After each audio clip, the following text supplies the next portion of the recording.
please welcome the great Mark Gagnon to the stage, ladies and gentlemen. Come on! Comedian and popular podcaster Mark Gagnon recently published a video about the history of Joseph Smith and Mormonism on his channel, Religion Camp. In this video, we're going to talk about 3 things he got right and 5 things he got wrong. Are there going to be jokes interspersed? Obviously. Here's the deal. I think Mark generally did a great job. You can tell that he is dedicated to being kind and respectful. It's pretty clear that he doesn't believe in Latter-day Saint truth claims, but it also didn't seem like he was actively trying to tear them down. I'd give him a 90 to 95% accuracy score, and I don't want our emphasis here on the stuff he got wrong to give the impression that he got a lot wrong. So let's start with the things I think he got right. Number 1, Joseph Smith and polygamy. Yes, you heard that right. Let's watch a clip. You almost got to be like, yo, God definitely told him that, because who's trying to get more wives? Like, I have one, and I'm pretty much like, this is the exact number. It's borderline too many. I'm just saying, I can't imagine having one being like, I'll take more. I mean, I will say, throughout history, I think rich people have had harems. That makes more sense, right? Like, I have a temple or a brothel full of women that, I can experience in a carnal sense. But wives, you got to go and you got to shop for them. You got to remember the birthdays. There's just so much to do, and you got to have kids, and you got to make the kids. It's just like a whole. I don't know.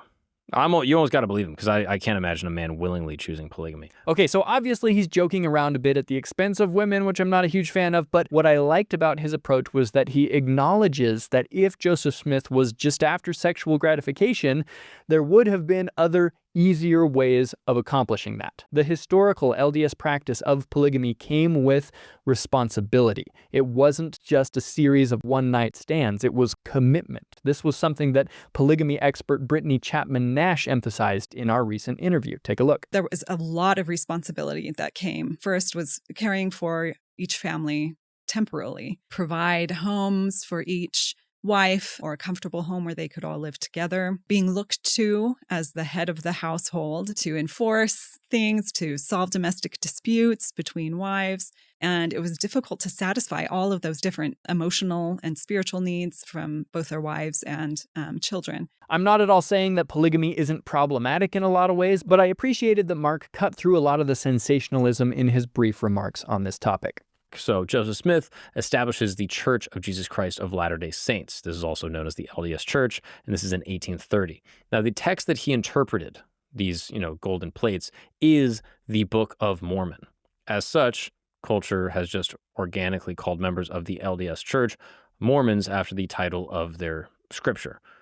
So, to be fair, calling someone a Mormon rather than a Latter-day Saint is just easier to do, and this is a small sort of religious sect happening in upstate New York, and people just call them Mormons. So, Mormonism and LDS have kind of been used interchangeably, but, anyway, this would be like the equivalent of like calling Christians like Biblers.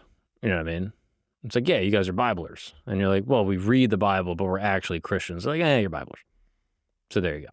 Using the full name of the church has been a big deal among Latter-day Saints in recent years. It's not as big of a deal to a lot of non-members, but the fact that Mark took the time to accurately flesh out this subject shows me that he's trying to be respectful and trying to understand, and I think he nailed this one. Number 3, we're going to save until the end, so hang tight. Now, let's talk about some of the things he got wrong, starting with treasure digging.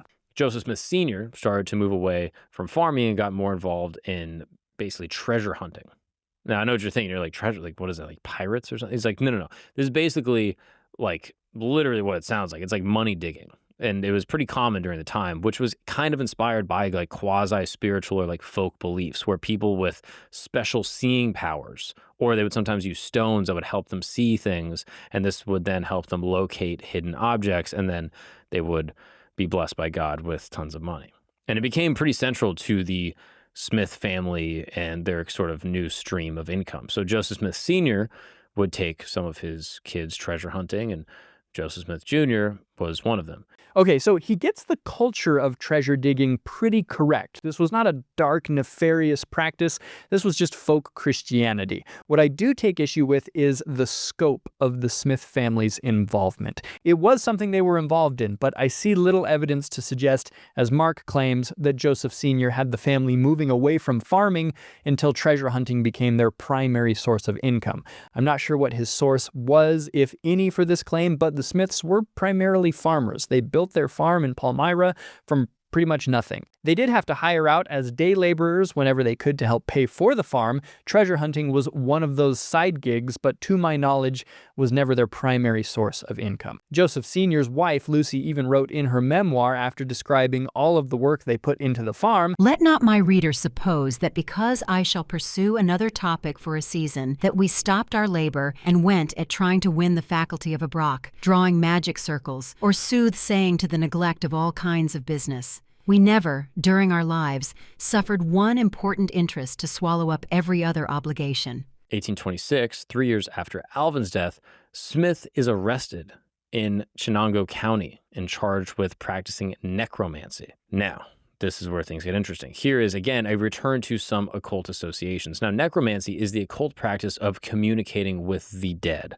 or in some cases, trying to raise the dead. So, Alvin's death really impacted Joseph and was very likely the inspiration for some LDS practices like the redemption of the dead or the baptism of the dead, and that actually brings us to the necromancy charge. There's a long story with opposing viewpoints involving the angel Moroni and Joseph Smith, and something about needing Alvin, the oldest brother, to be present in order to access the golden plates. There's a whole thing. I can do a different episode on that, but you get the point. There's a trial that's held, and Joseph Smith Sr. is involved, but mostly what came from it was that Joseph Smith Jr.'s new reputation after the trial is that's the guy that does necromancy. Okay, so there's a lot going on here that we need to untangle. Did enemies of Joseph Smith call him a necromancer? Yes, absolutely. They called him a lot of things. Was Joseph ever arrested and charged with necromancy? As far as I've been able to discover, no. Mark doesn't cite a source for that claim. I asked him for the source, which he kindly said he'd give me, but then I never heard back. I asked an expert. He'd never heard this claim. I don't even think you could specifically be charged with necromancy at that time. I assume that Mark is probably conflating vague necromancy rumors with Joseph's 1826 trial and charge for being a disorderly person after some people thought he was using treasure digging to cheat people out of money. We don't know for sure what the result of that trial was. I think he was acquitted, but that's a story for another time. But instead of associating the necromancy claim with treasure hunting, Mark specifically ties it to Alvin Smith. So, the history he's probably referring to is this. The angel Moroni told Joseph to bring Alvin with him when he would later collect the golden plates. Unfortunately, Alvin died before that could happen. The next year, in 1824, for some reason, rumors started circulating that Alvin's body had been disturbed in some way. Some might have thought that Joseph still needed Alvin's body in order to retrieve the plates, but interestingly, I haven't actually been able to find that claim from any contemporary sources. But whether to quell that rumor or to just ensure that the grave hadn't been robbed, Joseph Sr. actually had Alvin's body exhumed just a few days after Joseph's unsuccessful 1824 attempt to get the plates. He published this notice in the local newspaper, which you can pause and read, affirming that Alvin's body had not been disturbed and that people needed to chill the heck out. There's more we could say about this, but hopefully that context is helpful. This very hill is actually named Cumorah and is a really important site that is mentioned in the Golden Tablets themselves. And it was the location of an enormous battle between two Judeo-Christian tribes that took place in like 400 AD. And Cumorah is a hill located in a land of the same name. So back in the day, the area was called Cumorah, and this basically means like, Cumorah Hill or something. And basically it means like a land of many waters, rivers, and fountains. Okay. So, Joseph Smith would officially reinstate the name Cumorah in 1829, but right now it's still 1823. regardless. Early Latter-day Saints didn't start to call the New York hill where Joseph Smith retrieved the plates Hill Cumorah until the mid-1830s, before even Joseph Smith called it that. It was probably based on a misreading or misunderstanding of Mormon 6:6. Point being, Book of Mormon geography doesn't match up with the New York location, there's no evidence of a massive battle, and Mormon 6 suggests that the Book of Mormon Cumorah wasn't where the plates were ultimately buried. Thus, this Cumorah probably isn't that Cumorah.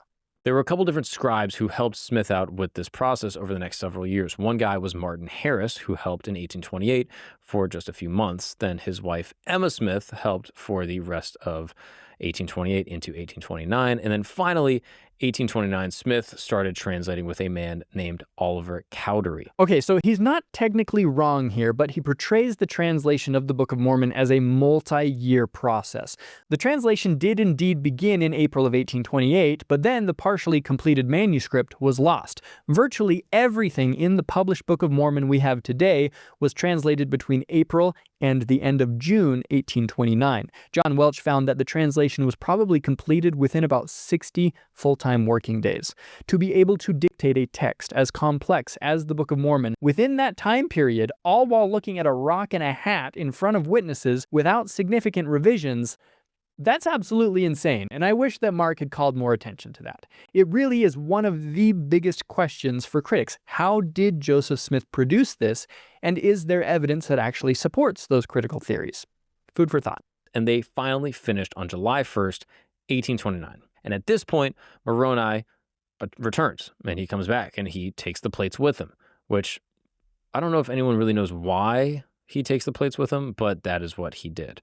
And it seemed that Moroni knew lots of people, would be after the plates because obviously they have historic value, not only because they are, ancient glyphs that tell the true story of, North America and the Judeo-Christians that came here, or just because they're made out of gold, and obviously that's really valuable. But, there's a few reasons that Moroni needs to take them back and preserve them for their sanctity and value. So the Book of Mormon actually tells us why Moroni took the plates back. In 2 Nephi 27, we read, "Wherefore, when thou hast read the words which I have commanded thee, and obtained the witnesses which I have promised unto thee, then shalt thou seal up the book again, and hide it up unto me, that I may preserve the words which thou hast not read, until I shall see fit in mine own wisdom to reveal all things unto the children of men." Part of the golden plates was sealed shut. They were turned back over to Moroni in order to preserve and protect that portion. Now, you can still say Joseph lied and just never had any plates, but this is the explanation the Book of Mormon gives for why we don't have them now. Of course, this verse also talks about witnesses of the plates. Mark lightly talks about the Book of Mormon witnesses, but this is a hugely important part of the story that I wish he had spent more time on, especially considering the title of his video. You can't talk about whether or not the plates were real without talking about the 11 official witnesses who claim to actually see and in some cases handle them. We're not just trusting Joseph's word on this. We have other fantastic witnesses that testified that they were real. If nothing else, their testimonies significantly complicate any naturalistic explanations for the Book of Mormon that critics might come up with. You have to explain what these witnesses saw and why they would have reaffirmed that testimony through thick and thin throughout the rest of their lives. Okay, so we covered the corrections I wanted to mention, but let's get to the last thing that I think Mark did really well. I've always said this, and I love Mormons for this reason. They make pretty great people. And again, I've not raised Mormon. Are there issues with it? Sure. I'm not going to be like, it's perfect, it's the true church. I'm just saying, you go over to Utah and you hang out with a Mormon or an ex-Mormon, and they're pretty great. They're nice. They're well-educated. They're just, sweet. They're nice. At worst, they're creepy. They kind of stare at you. But other than that, they're nice people. I'll be honest, I have many ex-Mormon friends, and they have different issues within the church and the leadership and what their family wanted them to do, yada, yada. But the Mormon mission, I think, is one of the most fascinating things throughout all of religion. 18 years old, you forego college, you live basically destitute in a different country where you have to learn the language, sell your religion, the most personal thing ever to you, get rejected over and over nonstop. Then eventually you come home after 2 years, and then you go to college. All my friends that grew up Mormon that did a mission, they came away with so many great life skills. I have friends that are not Mormon anymore. They don't practice it. They're atheists. They became Protestant, whatever. And they're the board of multinational shipping companies just because they happen to speak Portuguese and they're hardworking dudes. I'm like, this is amazing. Like they are like bringing in rubber from Madagascar because they're like, yeah, dude, I did a mission for 2 years in Madagascar. I'm like, this is such a great little setup. I don't know. I'm like, even if you're not Mormon, I might send my kid on a mission. I might be like, hey, dude, get out there. I'm sending you to Nairobi. Go spend some time in Kenya, chill with the people, go sell something. I don't know, do Cutco knives. Regardless, you're going to come home, you're going to speak a new language, have a different appreciation for culture, realize what it's like to like live in like kind of a not a great situation. Empathy for the poor. I'm a big fan of the mission, regardless. Overall, it wasn't perfect, but it could have been a lot worse. And all doctrine aside, I appreciate the shout out he was able to give our people and our missionaries. I couldn't agree more. If you want to see a review of a video about Joseph Smith that was much less responsible, go check out this video, and I will see you there.